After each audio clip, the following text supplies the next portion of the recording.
Hallelujah. हमारी हर परिस्थिति में हमारे साथ खड़े रहने वाले परमेश्वर प्रभु यीशु मसीह के सामर्थी नाम में आप सबको जय मसीह की। परमेश्वर हम सबको आशीष दे। आज का वचन मेरे प्रियो, आज हम आयुब की पुस्तक उसका 3रा अध्याय और उसके पहले वचन से पढ़ना शुरू करेंगे। और मेरे प्रियो, आज का वचन पढ़ने से पहले आइए एक छोटी सी प्रार्थना करते हैं। उद्धारकर्ता मुक्तिदाता प्रभु यीशु मसीह के नाम से, पवित्र आत्मा की सहभागिता से और परमेश्वर, हम आपकी हजूरी में आपकी उपस्थिति में आते हैं पिता, और हम चाहते हैं, आपसे विनती करते हैं परमेश्वर कि आप हमारे हृदय को और हमारी बुद्धि को खोल दे, ताकि परमेश्वर हम तेरे वचन के गहरे भेदों को सीख सके, समझ सके। और तू हमें क्या बुद्धि देना चाहता है, क्या समझ देना चाहता है परमेश्वर, ये बातें आप, इनका भेद आप हमारे ऊपर खोल दे परमेश्वर। जो भी तेरा बेटा तेरी बेटी मेरी आवाज़ को सुन रहे हैं और मेरे द्वारा परमेश्वर तेरे वचनों को सीख रहे हैं, समझ रहे हैं, तो परमेश्वर मैं आपसे विनती करता हूँ कि धन्य है वे जो परमेश्वर का वचन सुनते और मानते हैं, क्योंकि वो प्रभु यीशु मसीह के भाई और बहन और रिश्तेदारों में से आते हैं। मैं परमेश्वर का धन्यवाद करता हूँ कि उसने मुझे इस योग्य समझा कि मैं उसके वचन को अपने मुख से बोल सकूँ और उसके लोगों को मैं कुछ बातें बता सकूँ परमेश्वर के राज्य के बारे में। उसकी महिमा करने के लिए हम उसके वचनों को पढ़ सके और समझ सके। मैं चाहता हूँ परमेश्वर कि मेरा एक एक शब्द परमेश्वर पवित्र आत्मा के अनुसार हो। मैं जो कुछ भी बोलूँ परमेश्वर, वो मैं नहीं बल्कि परमेश्वर तेरी पवित्र आत्मा मेरे अंदर से होकर बोले। मैं धन्यवाद करता हूँ परमेश्वर, मैं इस योग्य नहीं था पिता परमेश्वर, मैं तो एक पापी मनुष्य था परमेश्वर, मेरे अंदर कोई खूबी नहीं परमेश्वर। सब कुछ परमेश्वर तेरी महिमा के लिए हो। मेरा बोलना, उठना, बैठना, चलना फिरना, मेरी वीडियोस, मेरी आवाज़, सब कुछ परमेश्वर तेरी महिमा का कारण हो खुदावन। हर एक बात को मैं तेरे सामने रखता हूँ, हर एक तेरे बेटे को, तेरी बेटी को जो मेरे साथ जुड़ा हुआ है, मैं उसको तेरे सामने रखता हूँ। उसके जीवन को, उसके हालातों को, उसकी सिचुएशन को परमेश्वर, उसकी ज़रूरतों को परमेश्वर तू पूरा कर। मैं तेरा धन्यवाद करता हूँ। जो भी मेरे साथ जुड़े हुए हैं परमेश्वर, वो मेरे साथ नहीं बल्कि परमेश्वर तेरे वचन के अनुसार जुड़े हुए हैं। हालेलुया। मैं आपका धन्यवाद करता हूँ। ये दुआ यीशु मसीह के नाम से मांगता हूँ, सुन और कबूल कर, आमीन। और मेरे प्रियो, आज हमें ना आयुब की पुस्तक का 3रा अध्याय पढ़ेंगे और उसमें परमेश्वर का दास क्या करता है, क्या उसके साथ होता है। क्योंकि हमने पहले 2 अध्याय पढ़ लिए हैं, उसके बारे में हमने सीख लिया है, समझ लिया है कि आयुब के साथ क्या हुआ, परमेश्वर ने क्या किया, शैतान ने क्या किया, सब कुछ हम देख चुके हैं। अगर आपने नहीं देखा है तो आप इसी वीडियो को देखने से पहले पहला और 2रा अध्याय की जो वीडियो है मेरे चैनल के ऊपर पड़ी हुई है, उनको आप जाकर देखें और परमेश्वर के वचन को बढ़ाने के लिए, उसकी महिमा करने के लिए इन वीडियोस को आप अपने दोस्तों में, अपने रिश्तेदारों में शेयर ज़रूर करें और लाइक ज़रूर करें। और कमेंट में अपने सवाल आप पूछ सकते हैं। अगर आपको कोई बात समझ में नहीं आती है तो आप कमेंट कर सकते हैं, मैं कमेंट में आपको जवाब दूंगा। परमेश्वर आप सबको आशीष दे। और चलिए शुरू करते हैं आज का वचन। और मैं आज दूसरी बाइबल से पढ़ रहा हूँ। ये आपकी बाइबल में शायद ना मिले क्योंकि ये ट्रांसलेटर अलग है, तो ये इसको सिंपल भाषा में मैं पढ़ूंगा और आपको समझने की कोशिश करना है। तब आयुब ने अपना मुंह खोला और उस दिन को कोसने लगा जब वह पैदा हुआ था। उसने कहा, काश जिस दिन मैं पैदा हुआ था मिट जाए, काश वह रात कभी न आई होती जब उन्होंने कहा था कि एक लड़का पैदा हुआ है।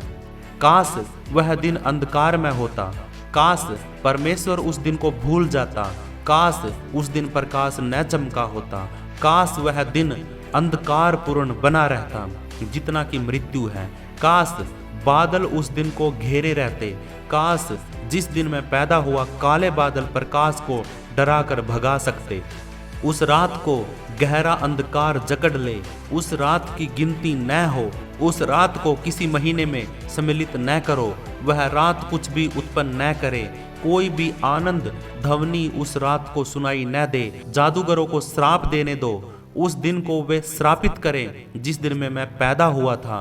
वे व्यक्ति हमेशा सागर का जो दैत्य है उसको जगाना चाहते हैं।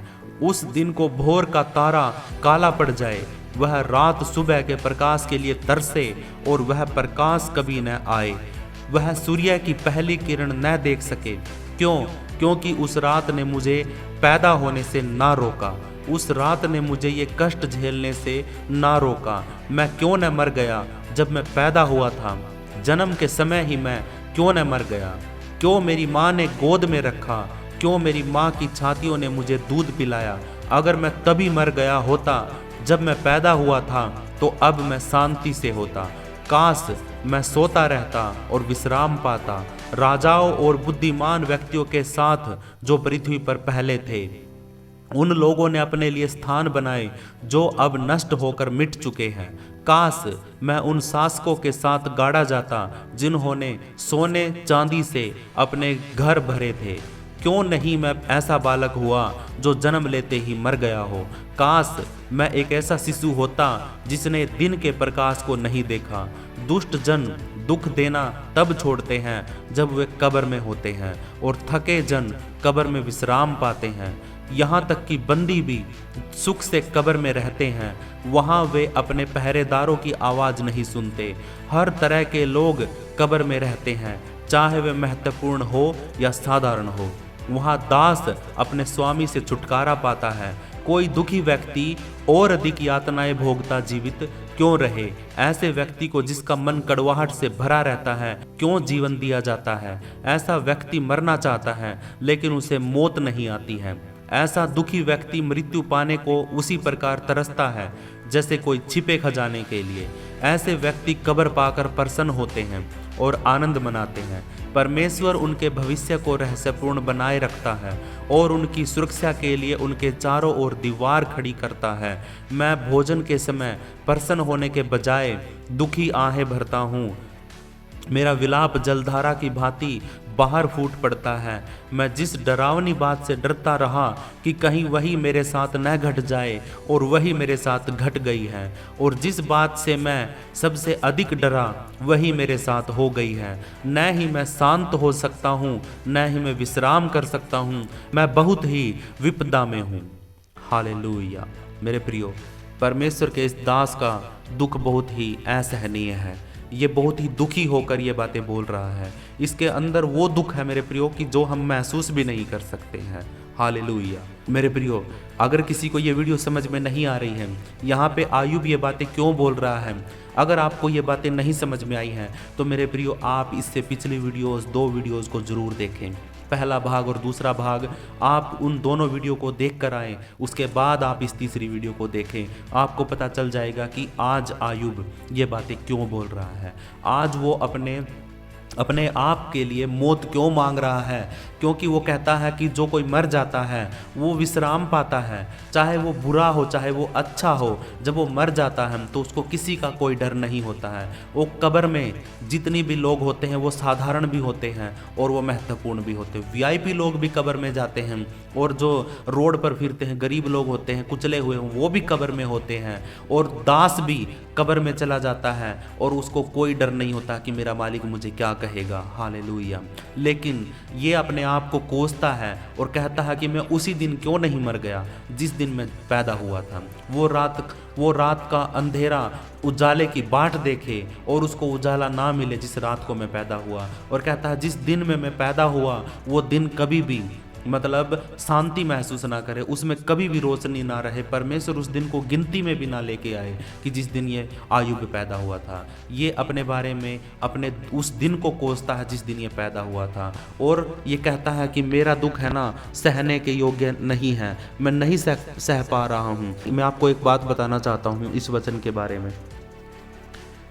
अगर किसी आदमी का घर लुट जाए, पैसा बर्बाद हो जाए, बिजनेस डूब जाए, या फिर उसके परिवार में से किसी की डेथ हो जाए, या उसका सब कुछ ख़त्म हो जाए, उजड़ जाए, सब कुछ बर्बाद हो जाए, कुछ भी ना रहे, 1 रुपया भी उसके पास ना हो, खाने के लिए रोटी भी ना हो, पहनने के लिए कपड़ा ना हो, फिर भी इंसान, आप खुद सोच के देखना, अपने उस दुख में लड़ने के लिए तैयार रहता है। वो खड़ा होकर हिम्मत करता है, वो उस हालातों में सुधरने की कोशिश कर लेता है और वो बदल भी जाता है। वो इतना दुखी नहीं होता है, उन चीज़ों को सहन करके, उनका सामना करके वो आगे बढ़ जाता है और धीरे धीरे करके वो अपने उन दिनों को बदल लेता है।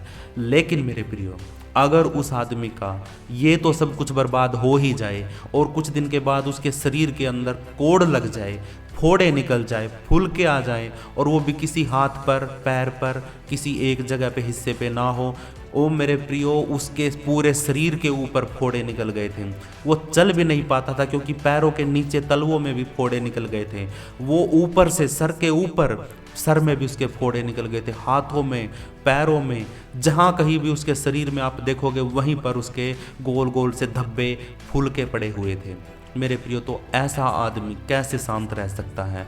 ऐसा आदमी कैसे सहन कर सकता है? क्योंकि मेरे प्रियो, ये आत्मिक युद्ध हुआ था परमेश्वर का और शैतान का। उस युद्ध के लिए ये बलि का बकरा बना आयुब। हालेलुया। हारे मेरे प्रियो, एक बात बताना चाहता हूँ, इस बात को कभी मत सोचना कि आपने पाप किया है तभी आपको सज़ा मिलती है, आपने गलत किया है तभी आपको सज़ा मिलती है। मेरे प्रियो, आपको धर्मी होने की भी कीमत चुकानी पड़ती है। तो मेरे प्रियो, ये बात मैं इसलिए बता रहा हूँ, हमें धर्मी बनना है, हमें परमेश्वर के विश्वास योग्य बनना है। क्योंकि जब हम आगे आगे आयुब के अध्यायों को पढ़ेंगे तो ये दुख है ना, कुछ भी नहीं महसूस होगा। ये जो आज आयुब को दुख हो रहा है, आप धीरे धीरे करके जब उसके लास्ट के दिनों में जाओगे तो आप खुद कहोगे कि वो दुख तो कुछ भी नहीं था जब परमेश्वर ने उसका साथ दिया। हालेलुया। मेरे प्रियो, परमेश्वर ने उसके ऊपर से हाथ अब हटा रखा है, क्योंकि अभी वो पूरा का पूरा शैतान के हाथ में है। मेरे प्रियो, ये युद्ध था आत्मिक, जो शैतान के और परमेश्वर के बीच में लड़ा गया था। और इसमें परीक्षा हुई आयुब की, क्योंकि परमेश्वर जानता था कि आयुब मेरा विश्वास योग्य है और वो अंत तक धीरज धरा रहेगा और वो कभी भी नहीं डगमगाएगा, चाहे उसके प्राण भी निकल जाए, वो प्राण देने तक भी विश्वास योग्य बना रहेगा। ये विश्वास था किसका? किसी आदमी का नहीं मेरे प्रियो, परमेश्वर का। ये कितनी बड़ी बात होती है।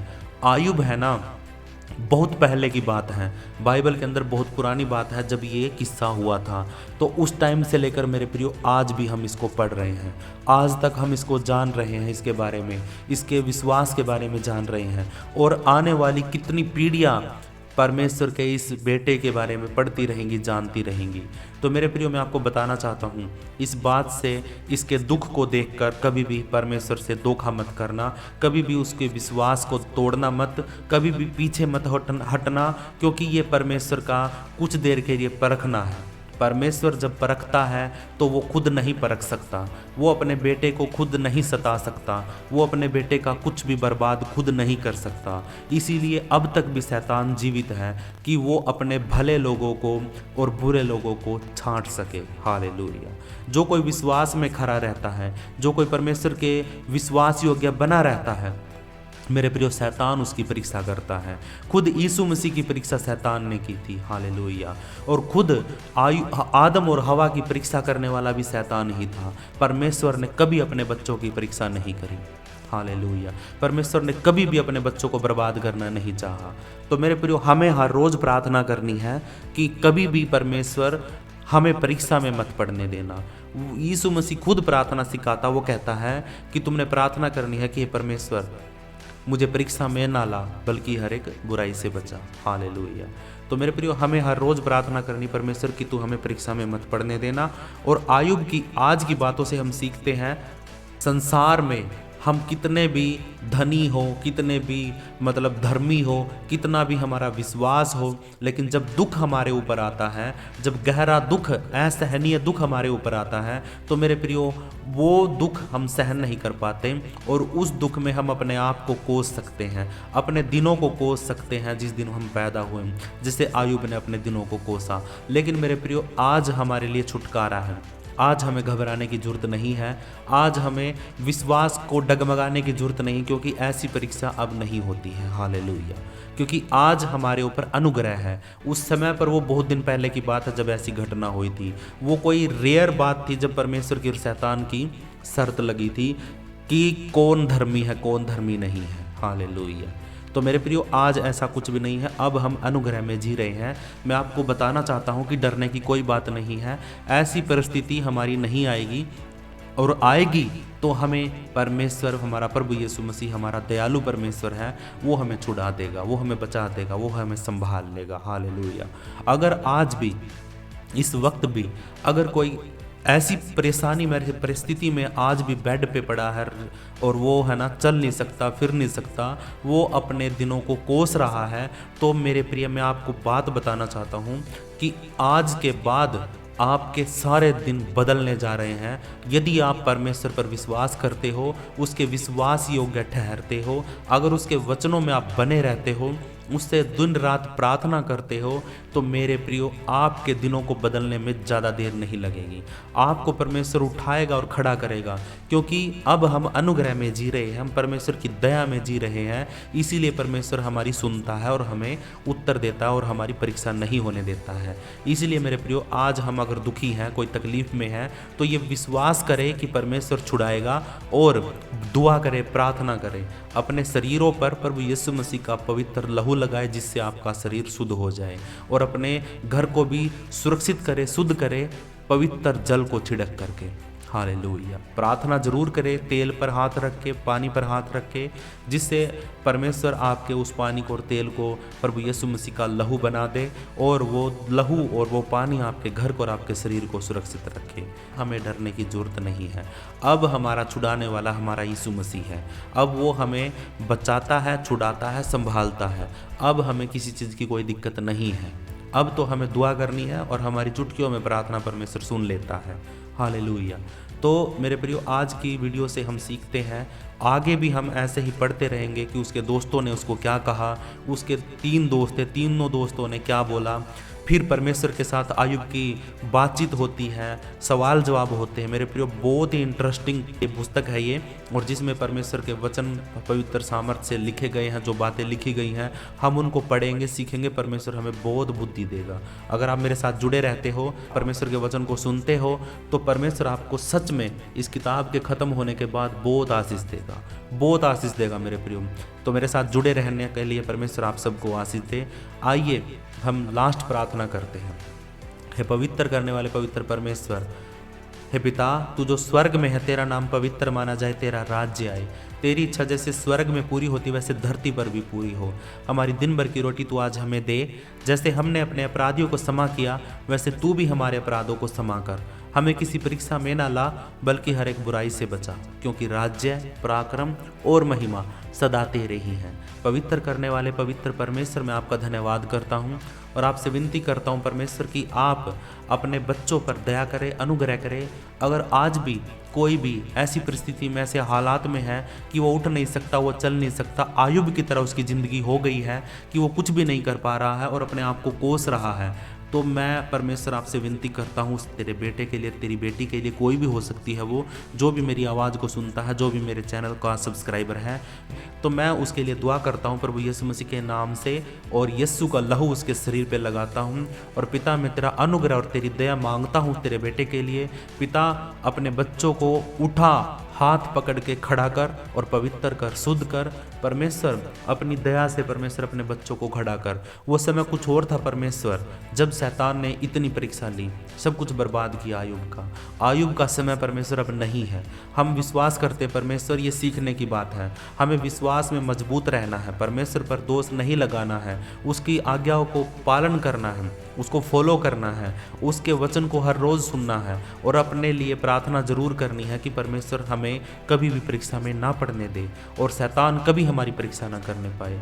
अगर कोई भी आज इस वक्त ऐसी स्थिति में, ऐसी परेशानी में है, तो यीशु आपको चंगा करेगा। ये विश्वास के साथ प्रार्थना रिसीव करें, परमेश्वर आपको चंगा करेगा, ये वादा है उसका, वो हाथ पकड़ के खड़ा करेगा। हालेलुया।